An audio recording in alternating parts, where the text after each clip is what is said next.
How do you go from having a corporate job in Germany to starting a farmer-focused anti-poverty company in Sierra Leone, which turns into a company which today serves over 20,000 farmers, mostly in Ghana, in West Africa, in the transition to more regenerative practices? What's their secret? To be close to the farmers, always. Not quite often, but always. Smallholder maize farmers at the edge of the Sahara, the brutal circumstances of the Sahel, means mostly farmers are growing to eat and to survive. And with climate change and the current farming practices of burning and deep tillage, their survival is literally on the line. These soils can be depleted in a decade or less, and not like in the global north where we might have 50 or 60 harvests left. So what do you do? How do you go about a behavior change with farmers that are in poverty and you want to help them to change, but you don't want to risk their fragile livelihood? How do you find the recipes that work in these local contexts?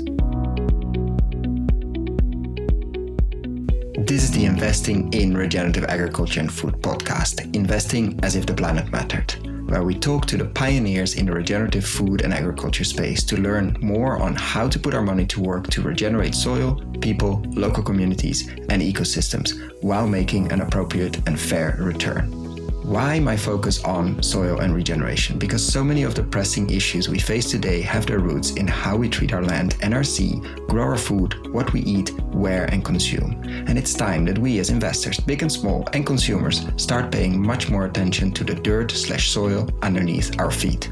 To make it easy for fans to support our work, we launched our membership community, and so many of you have joined us as a member. Thank you. If our work created value for you, and if you have the means, and only if you have the means, consider joining us. Find out more on gumroad.com/investinginregenag. That is gumroad.com/investinginregenag, or find the link below.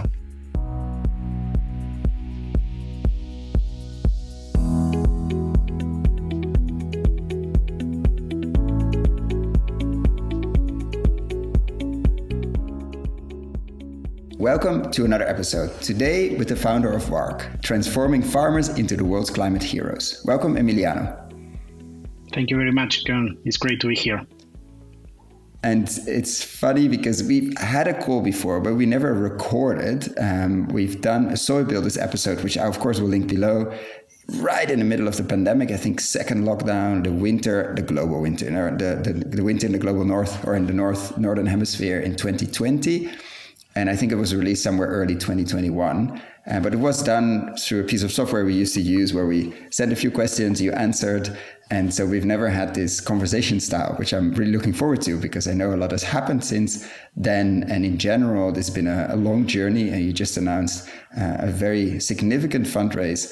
So congrats with that. And I already had it on my list to check in. I don't know why. Maybe there was somewhere in my unconscious I was thinking, what's happening to WARC? What's happening to WARC? Anyway, it was a good reason to reach out and have you back on the show. So first of all, welcome on the show and welcome back on the show, Emiliano. And let's start for people, I will link it below, but still to give them a bit of your journey. What led you to Sierra Leone, to Ghana, to West Africa, which you're not originally from, as your name suggests, and spending most of your awake time focusing on soil?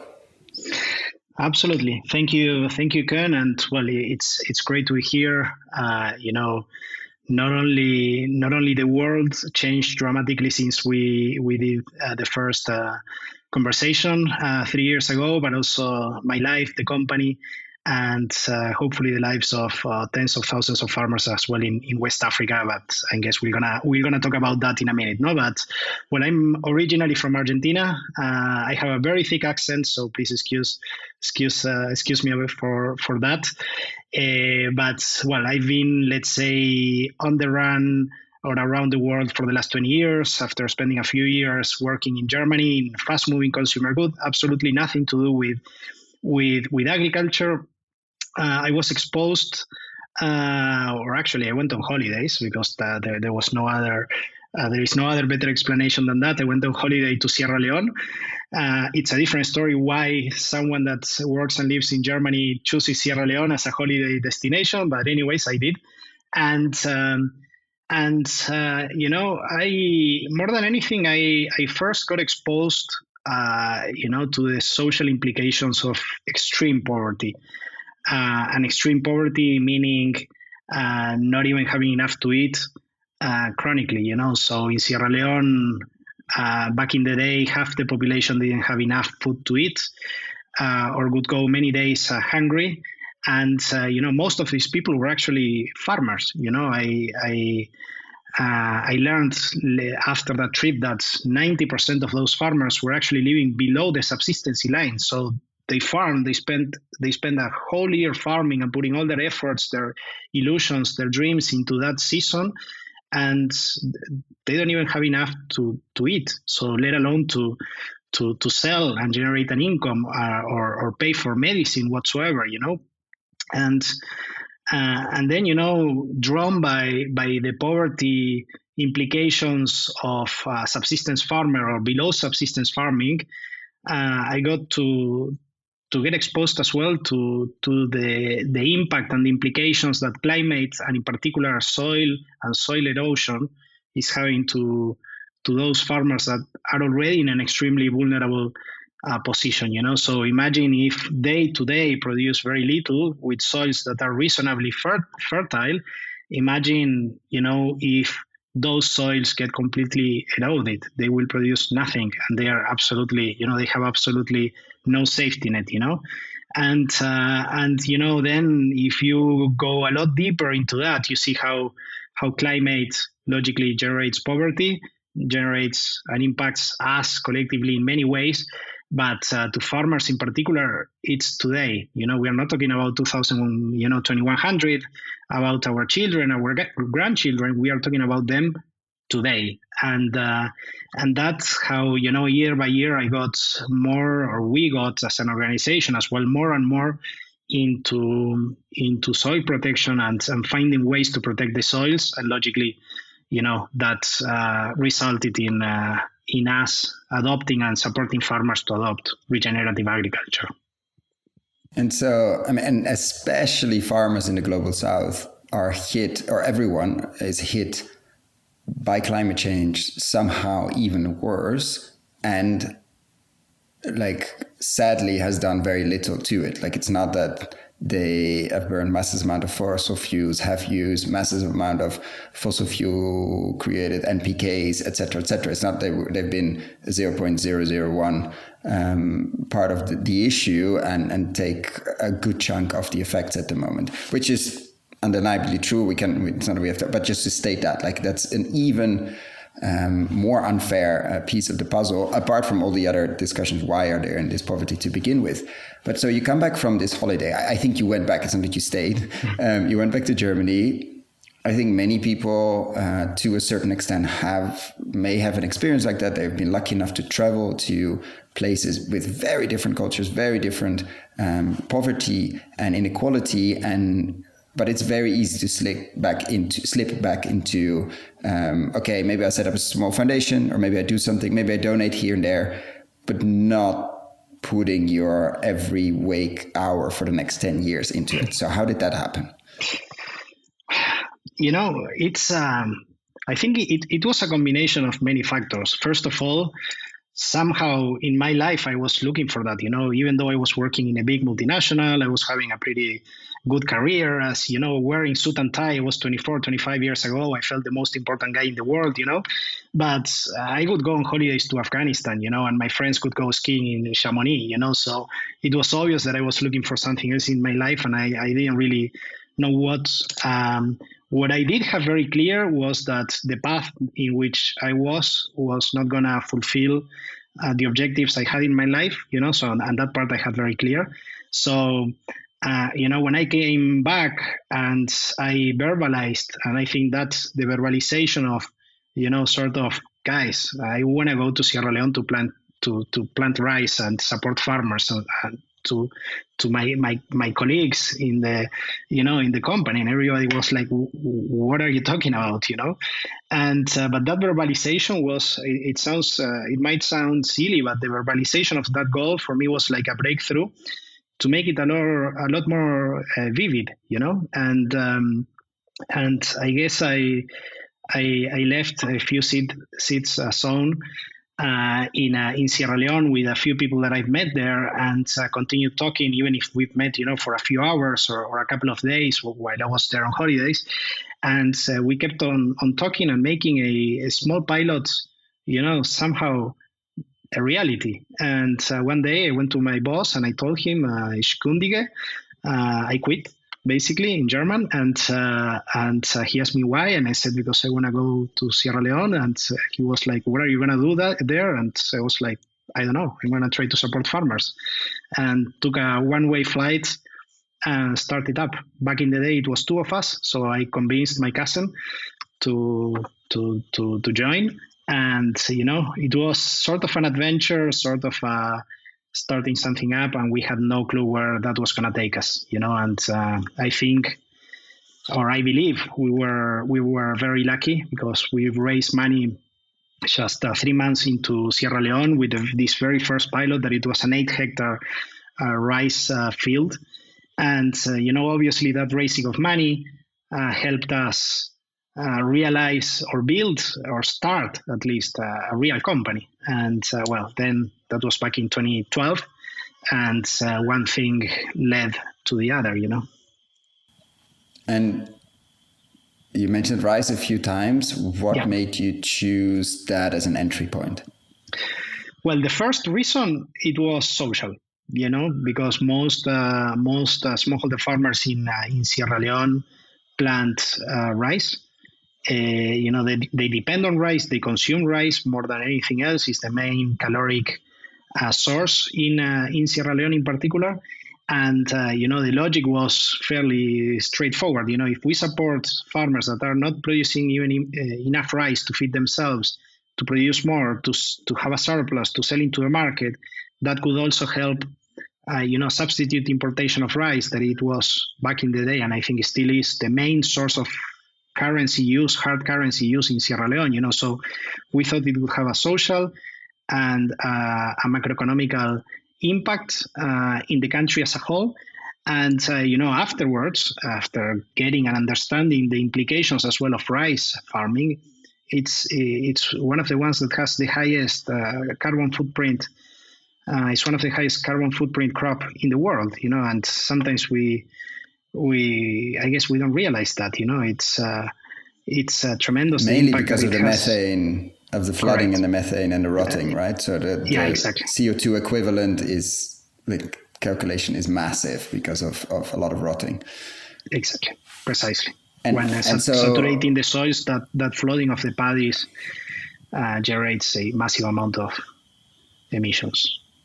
And then where do you start? Because you see farmers and you meet them that are, it's bad to use the word underperforming, but they could produce more. How do you even come about to start that as a company compared to as some kind of NGO? And how do you envision, where do you start when you want to help an 8-hectare in this case or beyond rice paddies to at least feed the rice farmers instead of them having to spend all their year, like you said, all their dreams, everything into, and then not even have enough to feed themselves, and thus having to import and find some currency somewhere to do that, which means off-farm jobs, which means a lot of other things.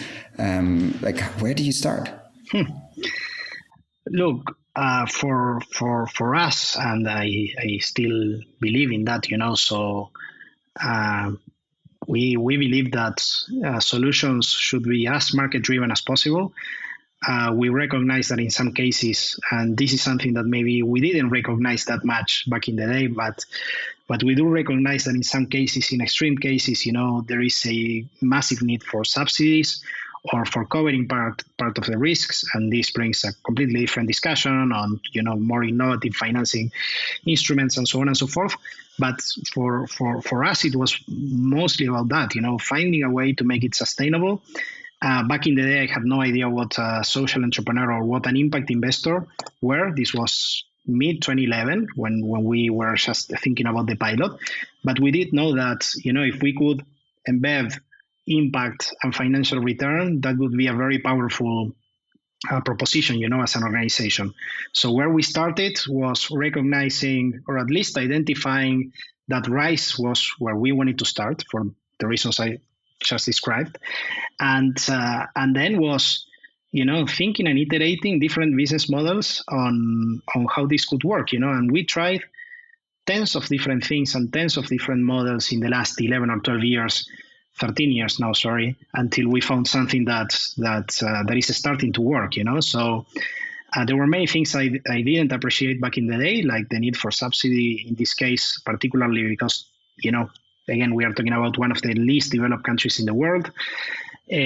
Secondly, is that that lack of general development and chronic hunger in society that has a very strong impact on human development in general, and therefore on skills, on HR availability and so on.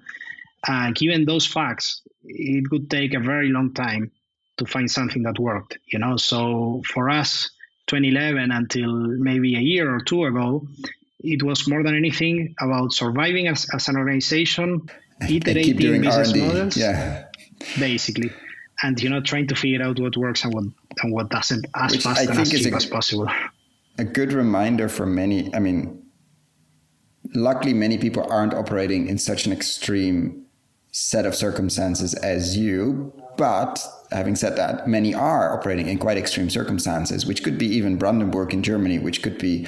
We have had interviews in Pakistan, in India, and I call them the recipe finders. Like, we don't know what works in those contexts yet. We don't know what works with regenerative practices. We don't know what works in a regenerative framework, trying to get the inputs as low as possible, trying to make as much nutrient dense or nutrient quality food as possible. We don't know, because if there was a blueprint, we would know, but it's not there. And it depends on southern Italy is different than northern Italy. And it's even different than Middle Italy, and the same in France, and the same in Sierra Leone, and the same. So these paths, like this recipe finding or path finding, takes probably a decade in many places. But you need funding to do that, and you need flexible funding and grant funding and all the other funding you can get your hands on, until you find a recipe or until you find something that, okay, in this context, this seems to work because of markets, because of soils, because of local context, social context, inputs, and the whole thing. And so, before we jump to, did you remember when you felt like, we start to find a recipe that actually seems to make sense, or seems to start to, we have something now? Do you remember? Was it a moment? Was it a period when it suddenly started to click? It's a bit blurry, because there were many times in which I thought, this is going to work. And, we start something mega excited, thinking, we finally hit the nail. And this is going to be scalable. Do you have an example? Well, I mean, every time we would pivot, a sort of the business model, or we started in Sierra Leone 2011, and in 2018, so 7 years into our history in Sierra Leone, we expanded into Ghana. And, when we came to Ghana, we found there is a country that is much more developed than Sierra Leone. It's a middle-income country. It didn't suffer a brutal civil war like Sierra Leone did 10 years before I got into the country. So there were many, condiments to think that it was going to be a lot easier, in Ghana, easier between brackets, And when we started, things started moving a lot faster than what they were doing in Sierra Leone, And we thought, okay, we found the solution to all our problems. But there were still many problems more to come, including COVID, of course. But that sort of excitement happened, 3 or 4 times along our history. But I think, the moment in which things started to change for us was 2 years ago, when we did a considerable pivot as well in our business model, in how we engage with smallholder farmers. And this is all about, in our opinion, is mostly about behavioral change, and finding ways in supporting farmers to do a few things differently, and, adopt some practices differently, trade differently, aggregate differently, protect their their crops differently, and so on and so forth. And we started doing something significantly different 2.5 years ago. And that is the model that we still have today, and that is the model that is working, and we are now scaling. So when we started that, we were very convinced, my partners and I, and we saw the results really quickly. So the first year we piloted was really good. Second year was even better, and this year it's it's going really well. So I guess that So, was so the. walk us through. Walk us through. What's the model or the recipe that at the moment seems to be working? Of course, everything changes, unfortunately, in life. But what's the model you currently operate mostly on, and how do you impact so many lives? Absolutely. For us, there was something that we always believed in, but I guess we executed quite differently in the past. That was, it makes a massive difference being close to farmers always. And the always, and I underline the always, that's the fundamental element, you know? So 5, 6 years ago, we built an extension model with lots of, we call them farmer connectors in the farm, on the ground, visiting farmers, once a week or twice a week, whatever it is, which is a fairly high frequency for an extension model. But that's not always. That's quite often, right? And the thing that made the biggest difference is we put the time and the effort in trying to figure out how could we sustainably be close to the farmers always. And concretely, what we are doing now is we are building a network of what we call trading hubs. A trading hub is basically a small piece of infrastructure, think it in like a small shop that we build it in every single village in which we operate, right? And that trading hub is run by two women, and they are there every single day, right? And our focus is on supporting these women. They are WARC employees, so they are they work with us in training that women, in nourishing and nurturing those women, so that then they can support the farmers in the village. Today we have around 100 of these training hubs, and that basically means that we are there always, and that always changes the way in which we relate with the farmers. And let me just give you one very simple example. In the past, farmers could harvest their maize, think that they are in a 500 people village in the middle of the Sahel. It's very hot, it's very dusty, and it's very far away from everything, right?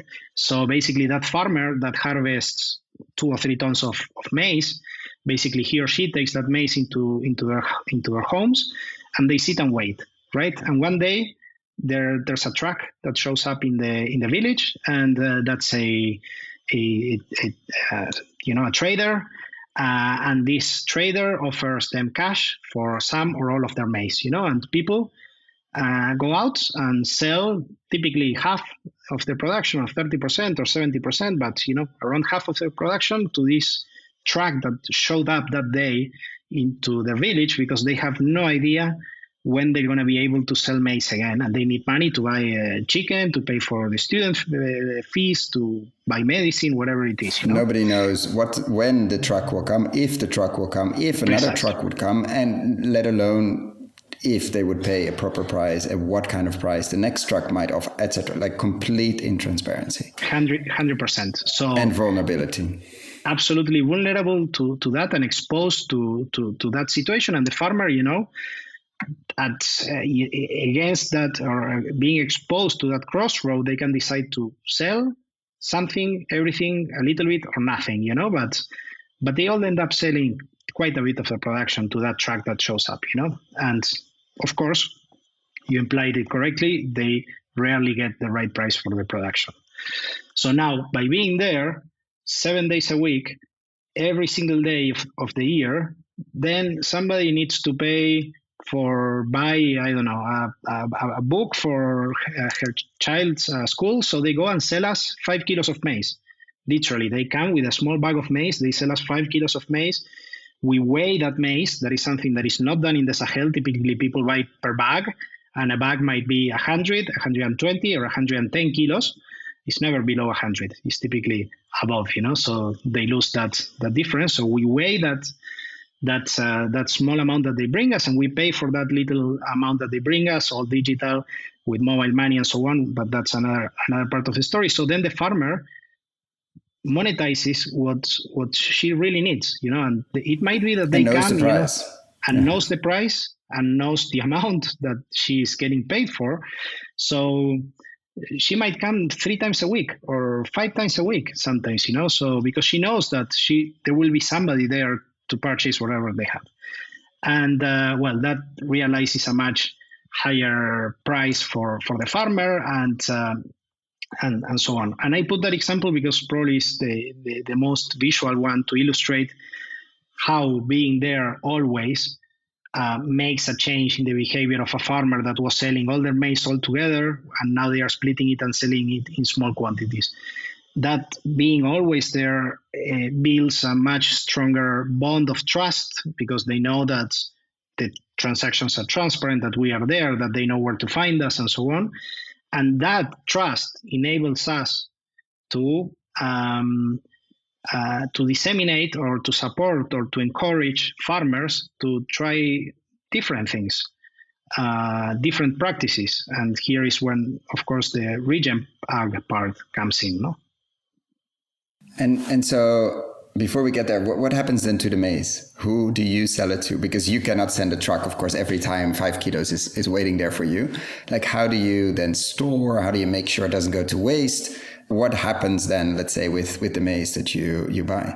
So we store in those trading hubs, and typically they are fairly small. They have 20, 30 tons of capacity. And then, we have developed some internal digital systems to manage that level of capillarity, because here, the scalability of the model depends on that capillarity, or that being really close and proximity to the farmer. So we're going to have hopefully thousands of these shops. And then we basically... How many do you have now? 100. Yeah. So we then, pick up that maize. Typically, a truck picks up the maize in 2 or 3 hubs, and then we deliver it to and now we are delivering it mostly to precisely a Dutch company that is a feed producer in Accra, and they produce feed for fish and chicken, basically. And why would they work with you instead of with the traders of the traders of the traders? Like the Dutch feed company in Accra, which is the capital of Ghana, just for people. Just to keep people, like, we're in West Africa, Ghana, and all the way in the south, there's Accra. But why would they work with you compared to the usual, between air brackets, trader of traders, that probably still passes the village, or maybe they stopped, but at least passes many other villages and have maize to sell? No, absolutely. Here we are changing a little bit the status quo in that supply chain in general. I think that, which must make everybody super happy. No, not absolutely. Everyone for sure. No. It makes some people happy, though, so which is good. It makes tens of thousands of farmers happy, and some of the buyers happy. But obviously, some middlemen are not very happy. In our opinion, the supply of raw materials in sub-Saharan Africa can be very problematic, So, and I know I'm overgeneralizing because there are many countries and the realities are very different among those countries.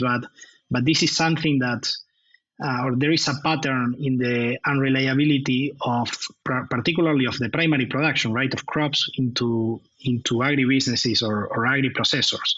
And here, the main advantage that agri-processors like this Dutch company have is the stability of the supply, because one of these middlemen might, aggregate 100 tons or 200 tons whatsoever, and they need 50,000 tons, right? And therefore is extremely problematic for them to rely on maybe 100, of these middlemen, and that supply becomes unreliable, and without maize, they cannot produce their feed, and obviously without the feed, they make no revenue, so that ends up being extremely expensive for them not to have that supply, sort of secured. And actually, we have made a really helpful partnership with this Dutch company in particular. It's been a partnership that has been running for the last 4 or 5 years now, and it has been growing for the last 4 or 5 years because obviously it's positive for both sides. We are supporting them secure their supply, and obviously they are off taking our aggregated production. So it's a good deal for all. And then let's start unpacking the regen piece. Once you've built this trust, like you buy whatever people and whatever farmers have to sell to you for a good price, then you've built this trust. Then what do you not what do you do with that, but how do you leverage that trust to start building changes in like long-lasting changes in soil, in agriculture, to make sure that there will be maize in the next 10, 20 years and not just next year? Yeah, first, Ken, if it's all right, maybe I can give you our perspective of the problem, no? And please do, yeah. Take us on the trip.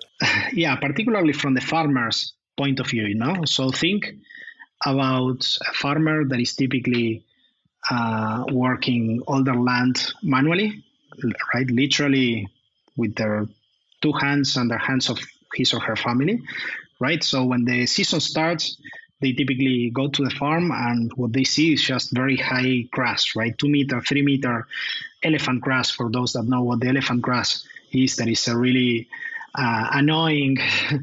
I have a cup with a company that didn't make it, but it was growing elephant grass in the Netherlands actually for 5 years. Nice. And the speed of it is, I mean, for sure it goes faster in Ghana, but it's a crazy fast growing grass. Yeah, it's super crazy fast growing. It can get to 2 or 3 or 4 meters high in a month, right when the rains start, and that is right when the farmer needs to start preparing the land to start planting. So this family arrives to their, let's say, 2 acres of land. 2 acres, I think this is 2 football fields. And I'm Argentinian, so we will not talk about football. I don't want to to make any Dutch people angry here, but it's let's say the size of 2 football fields, and it's full of grass, right? And they have, at that point, they have a choice. They can, all their family spend 30 or 40 days with a cutler in their hands, going by from sun to sun, cutting that grass, or they can burn it down in 30 minutes. So it's very obvious what happens, right? And understandably, actually, so they start by burning their fields, and then the most prevalent practice is plowing that land, because that land is typically very dry and very hard. So they do a really deep plow, and they do that right before the rains start. So then starts raining. And when it rains, it pours rain. It really rains. No, it's not just a drizzle here and there. So imagine all that amount of water falling, maybe 50 millimeters, 75 millimeters in one day, falling in one day into naked fields, that has just been plowed, and you can see the streams of, mud going into the bottom of those fields. It's a disaster. And, on top of that is extremely hot, so that accelerates the oxidation. So soils in the Sahel, I mean, there are some studies that show, could be degraded in less than 10 years. In template zones in Northern Europe or even in Argentina, that can take 50, 60, 70 years of over-tilling and over-production. But there, it's much more forgiven. Yeah, it's forgiven. Absolutely. Yeah. It happens really fast. And it has not been that big of a problem in the past, because farmers would farm here in one place, and then they would move 500 meters and farm there, and so on. So then all the lands could follow maybe 1, 2, 3, 4 years. Now, with the population pressure, with increasing deforestation, Ghana loses 2% of their tree cover every single year to agriculture in particular.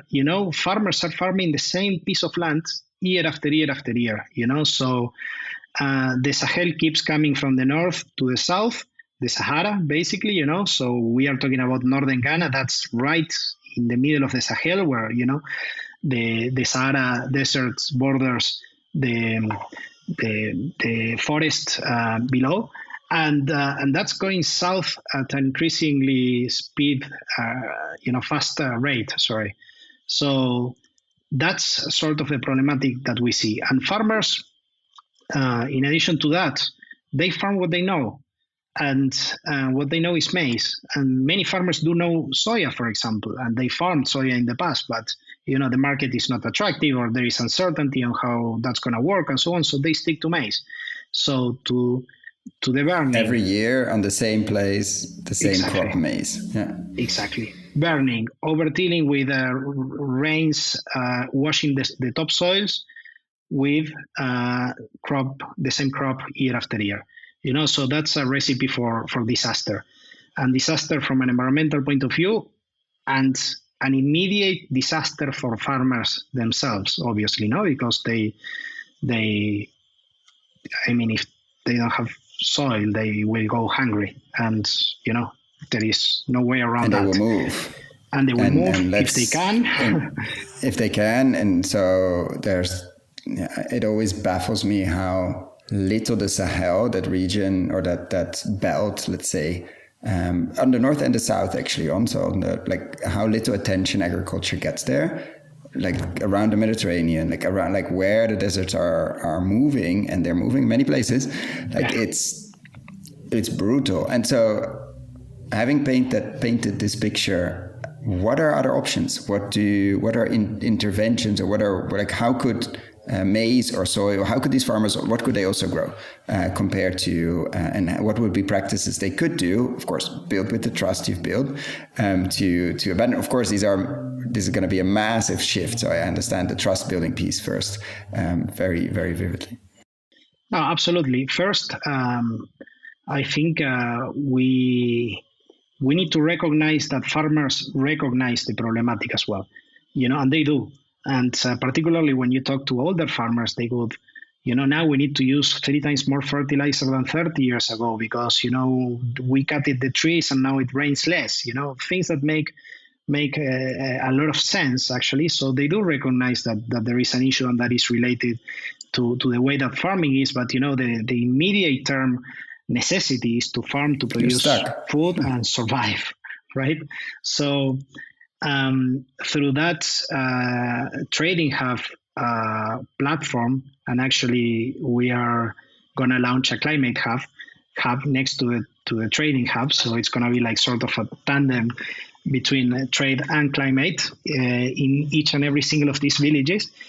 What we attempt to do is to encourage farmers, to incentivize farmers, and to find different ways on how to accelerate the adoption of some of the key elements in what we believe it's more urgent from a regenerative agricultural point of view. And the number one thing we believe is tilling, or stop tilling, or no tilling, right?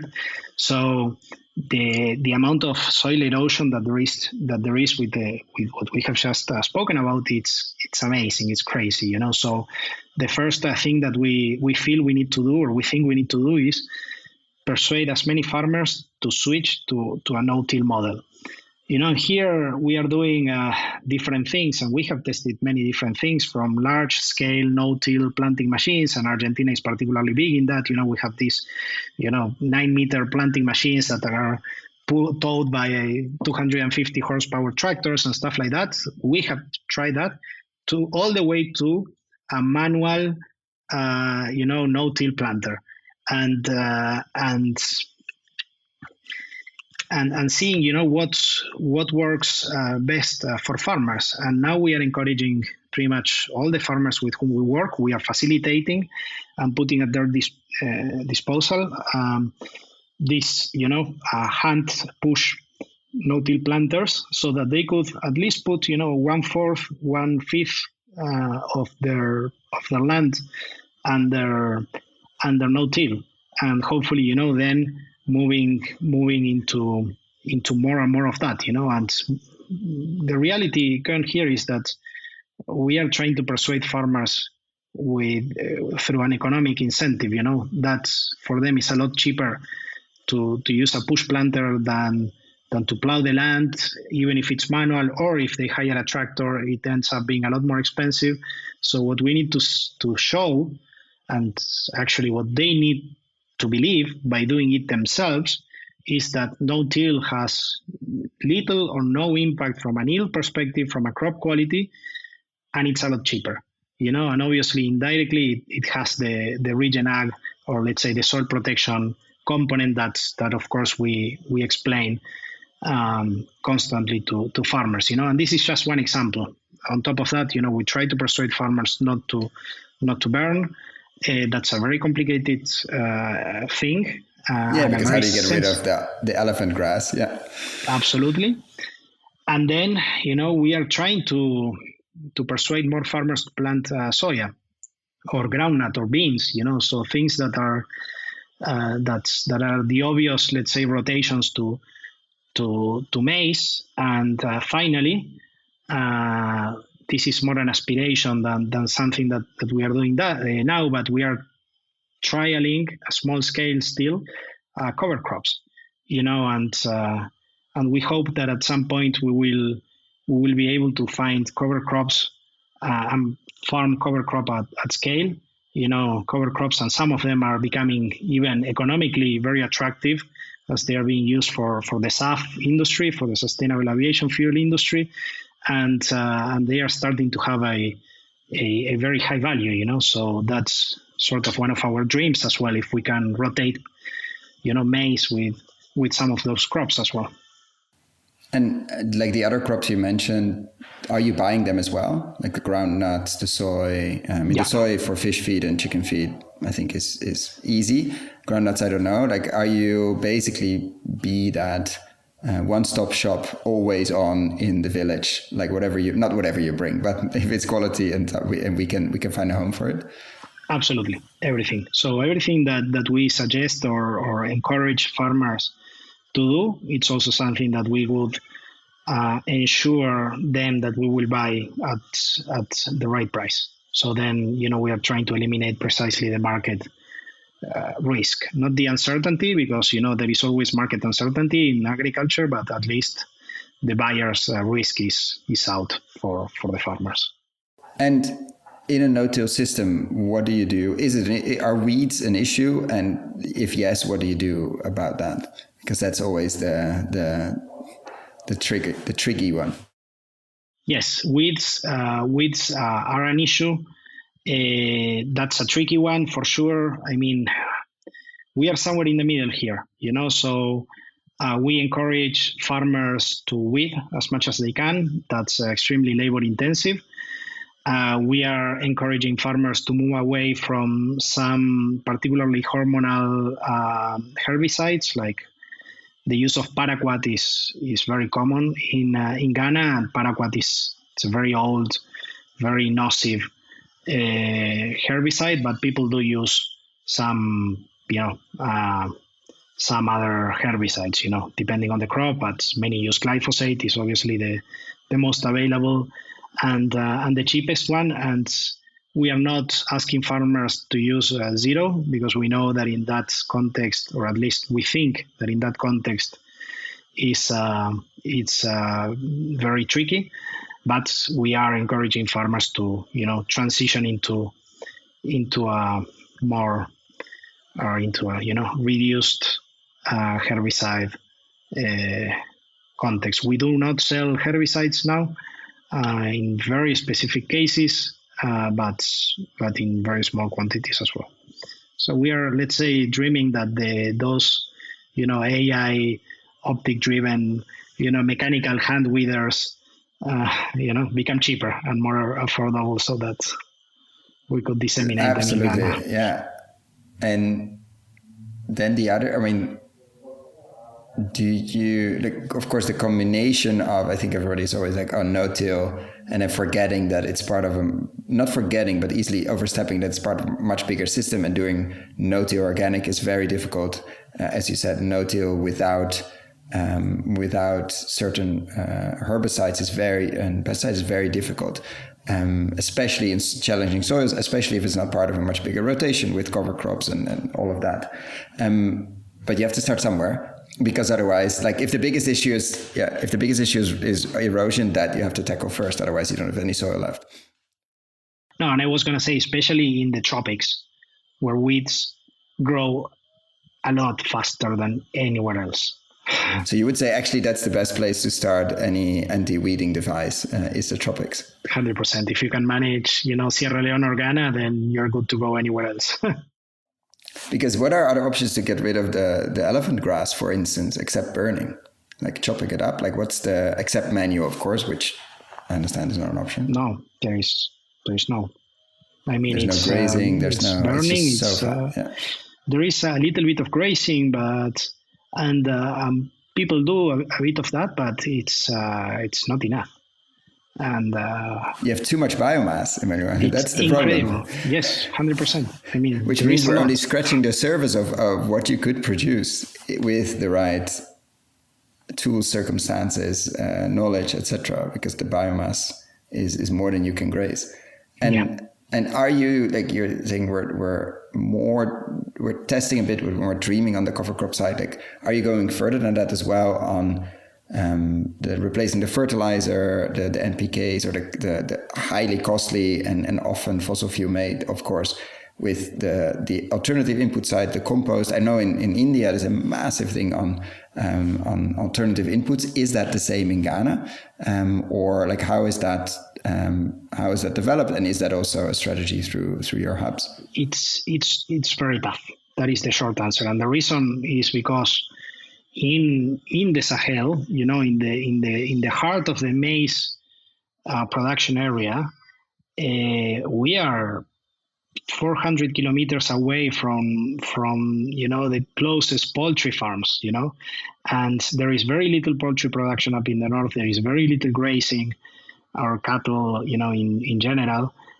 So there is very little production of manure. We would have to drive manure for 400 or 500 kilometers, and then it becomes, it would become negative from an environmental point of view. So we actually did some trials. We have a chicken manure pelletizer, so we have been doing these chicken pellets, stuff like that. But this is in the center of the country, and we can distribute it to farmers around there. But that's not going to solve the heart of the problem that is up in the north, where the Sahel is coming. No, so farmers have to rely today on fossil fuel fertilizers because these are soils that on top are not very fertile. So they are soils that in themselves are very sandy, and they are particularly very low in nitrogen.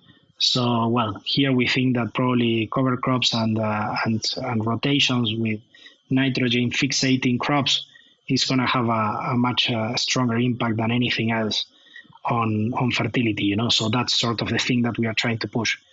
But that has to be complemented with fossil fuel fertilizers, whether we like it or not. Yeah, no, and no. Here always just to refresh that people are farming to survive. This is not a business, and we also, coming as outsiders, need to be very mindful of that. They have an immediate term need that is food. If they don't farm, they don't eat. We are not talking about making more or less money. We are not talking about, having a job whatsoever. We are talking about survival. So we are also very careful with what sort of technical advices we bring to farmers, because we cannot put at risk their livelihoods either. So it's sort of that in balancing an ideal game world that we no, of play. course, and because it's easy between brackets to take risks from an office in Accra or Tamale or somewhere, and you don't have to survive. You will eat anyway or regardless. But in an ideal world, if you could dream like 5 to 10 years out, what would you imagine? Is it maybe partly agroforestry? Is it more grazing? Is it special compost? Like what would be something that, of course, given the circumstances and the conditions of being far away from almost everything, might not be feasible. But if you could dream, what would you bring there? What would make your life so much easier? Apart from the hand weeding with AI and robotics, that would be definitely a big one. But what other things would make your life or not your life actually, but the farmer's life more easier? I think what would be fundamental is to appreciate and monetize, the adoption of practices themselves. And I think in this sector we have been stuck trying to measure to measure CO2 capture and stuff like that. That is extremely complex to do at scale, and therefore we have done nothing, right? So what we do think is that there are some practices that are objectively positive, like the ones that we have just described, crop rotation and no-till, right? Reducing soil erosion. I think that there is a good level of consensus that the two of them are good practices, right? And I think if we could find a way to support farmers monetize the adoption of those practices, and logically this could bring a stronger economic incentive to bring them to scale and have an uncorrelated stream of income for smallholder farmers. We have been all for years talking about carbon credits and sequestering, but it might require a slightly different approach. So that's one of the things, but then logically, I think on the practices themselves, well, you mentioned a few of them that could certainly support. I think there is it's tough to think in grazing at scale, also because it's very hot, particularly in the dry period, very hot and very dry. So that might put a different type of pressure into this fragile ecosystem. But logically, if we could have a large amount of cattle grazing around at the right period of time, that could have a very strong impact. But I think going back to the cover crops, finding the right cover crops for that area can also have a very important impact, particularly because the longest we can keep the fields cover at times when it's extremely hot, we are talking 45, 50 degrees Celsius at some times of the year, that can also help, protect the activity in the soil in itself, so that's something that could be very helpful. And you just closed the fundraising round. Congrats with that. Thank you. I'll put the Impact Alpha interview at Flea in the links below as well. So you've been talking to a lot of investors over the last years. I can't imagine it been easy, especially in the current, let's say, economic state. Not that there's no money, but somehow investors have been a lot less, not forgiving, but willing to invest in general, except if it's AI, then I think everything is easy. But what have you been telling, or what would you tell investors if we would do this? I like to ask this question: if we do this in a theater or somewhere, might be in Amsterdam, or we actually in Accra, or in New York, and the room is full of investors. What would you like them to remember, or to know, or to understand after our conversation? Of course, there were a lot of exciting things, but if there's one thing you want them to remember, what would that be? Patience, I think. If the vision is clear and the vision is compelling and actually an absolute necessity, that is, to protect our ecosystems and support, vulnerable lives, I think that is patience more than anything, and patience then results or needs, different approach to thinking, in how to invest as well, and I think sometimes we try to apply the same logic that we apply to other industries or to other geographies to something that is very complex, that is risky, because it is, and that is extremely vulnerable, and it can be a good business, it can be very gratifying as an investment, but very likely it's going to take a very long time, so I think that has to be factored in when looking at this, and when analyzing this type of companies, projects, startups, whatever it is they are looking at. No, and obviously, the markets are down or have been down, particularly in the risk or in the high risk investment in the VC sector, driven by macro.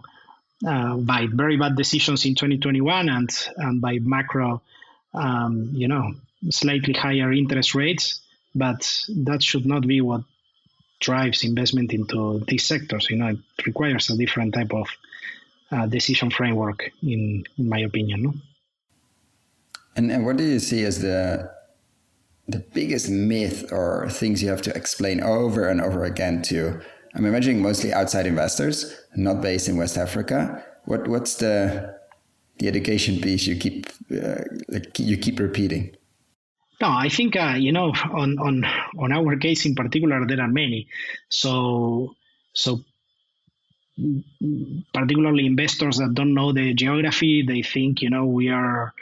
There is a much higher political risk than what we think there is, or that there is a lot less infrastructure than what there actually is, and that has a disproportionate impact on our ability as a company to thrive from a financial point of view. I'm saying it. And then on the region ag, I think many assume region means organic, like the old-fashioned way of thinking organic, and we try to explain, well, what we have been just talking about for the last 20 minutes, right? It's not only organic, there are other practices, and there has to be a prioritization of those practices. In this context, in these conditions, and with this level of vulnerability, you cannot do everything at once, in our opinion.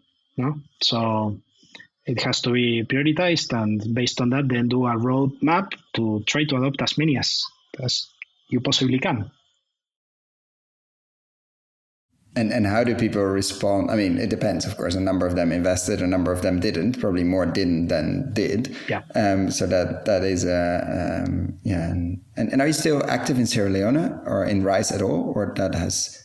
Because we've been talking mostly Ghana and maize now, and we started with rice, which are two very different crops with their very different water use, let's say. I mean, I think some of the maize farmers wish they had so much water, but they don't.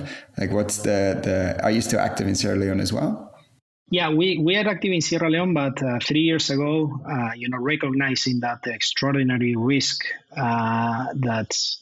and vulnerability that there is in Sierra Leone, we span it off as a non-for-profit.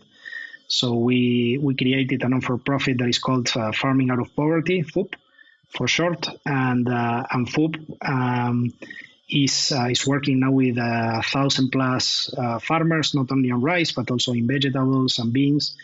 And well, we have looked to raise grants.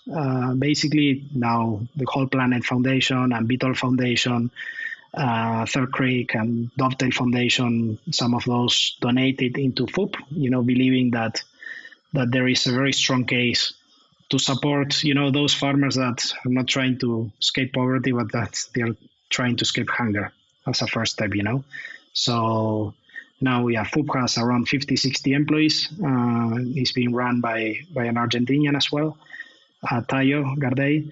And it's looking to support as many vulnerable farmers in Sierra Leone as they can. And are you thinking beyond Ghana? I mean, Ghana is a very big country, but is that at all plans, like next door neighbor Cote d'Ivoire, which is or Ivory Coast, which is not small. Then you have Togo, Cameroon, or even north to Burkina Faso. Are you thinking about that, or is it okay, because Ghana I think is 60 million, no more. It's a significant population, and most of them are farmers. What are you thinking? What are you thinking there? For now, we are focusing on Ghana. So our target is with this investment that we have just raised, to impact and work with 100,000 farmers. And that's going to take us around 3 years to get. We are at around 20,000 farmers now. So, probably in a year and a half, if we are on track, we'll start thinking on what is the next step, But this could go in many directions as well. But yeah, for now, the focus is 100% on Ghana, and the team there, that is led by Christopher Zo, is focused in trying to get these 100,000 farmers adopt some of these practices that we have spoken. And to flip the question a bit, or the conversation, what if you wouldn't be on the investee side but the investor side, and you had crazy amount of money, let's say $1 billion to invest, to put to work, which could be very long term, coming back to the patience piece you mentioned. What would you do? What would you prioritize? I'm not looking for dollar amounts. I'm looking for what would be the main buckets, let's say, you focus on if you had to put $1 billion to work? For me, one of the key elements is to put value in the adoption of these practices, and I know that there are some companies. I know one very well in Argentina called Tedra. There are some of these companies that are looking for ways to tokenize and put value into the adoption of some of these practices, the ones at least where there is consensus that are positive practices, and this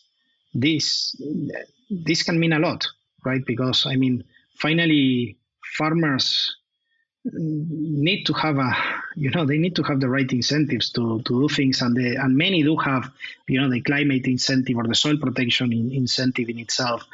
But I think if that coupled with a strong economic incentive, that can be very powerful. So for me, that's one of the key elements that hopefully the market will accompany for some of these companies to take to scale, and then there are other elements. I think that cattle has a very positive impact on the soils, or at least those of us that believe in Regen Ag do believe in that.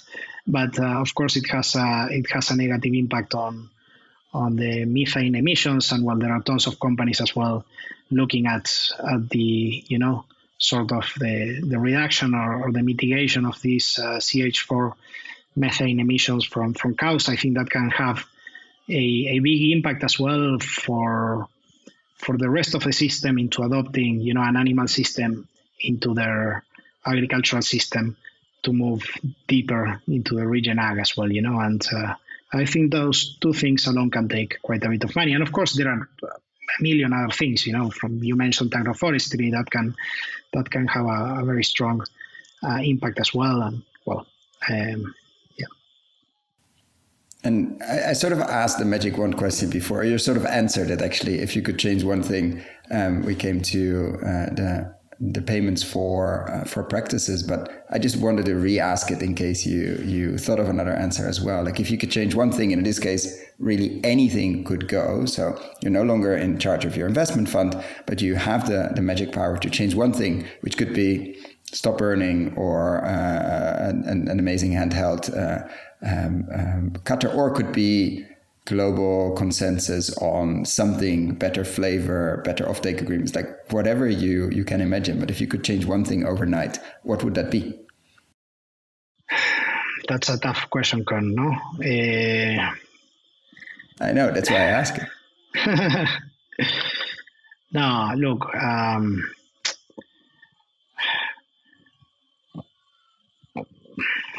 I think I'm gonna stick to the weeding part as well, because I think that's also, or at least I personally believe that no-till is probably one of the most urgent ones. It's not only in the Sahel, but across the world, and probably the most pervasive reason why not to adopt is precisely weed management. So I think if we can solve that in a cheap, economical, sustainable way, and definitively move away from the use of chemical herbicides, that can have a very strong impact in the systems in itself, no. And I think obviously then you can say or dream that if the market would value Regen, then consumers would pay more, and then eventually, farmers would get more, and that can be an incentive in itself. But I like to think more, sort of direct elements that we as farmers can adopt. No. No, fair enough. And the dream of consumers fixing this, I don't know. I mean, that requires a lot of brand building, a lot of different value chains. or webs, a lot of work on that side, which people are doing, luckily, and we need to get the consumer on board. But as you said, like, your consumer is at the end is a fish farm operator somewhere in let's say Western Africa, and unless there's a very clear quality benefit, I'm doubting that he or she is going to pay more for a regen ingredient, and so many farmers supply into those supply chains and are not necessarily touching an end consumer, even remotely. Of course, through the fish, but then the tilapia has to be. I mean, there's a lot of steps there to fix. So I definitely, it has to make sense on the farm level, and we have to pay more for food if you can, and we have to unlock all of those things. This is not an argument to get off the hook for consumers, definitely. But I want to be conscious of your time as well, and thank you so much for the work you do, sticking with it. It was a very impactful holiday in Sierra Leone. And of course, congrats with the round, and to scale from 20,000 to 100,000 farmers over the next couple of years. You make it sound like it's very easy, but we will be checking in at some point. I'm looking forward to that. It won't hopefully be 4 years or 3.5, but maybe a bit less, and see where you're at. So thank you so much for the work you do and coming here and take some of your precious time to share your journey with us. Thank you very much, Kern, and likewise, thank you for amplifying the voices as well of Regen Ag players in the world.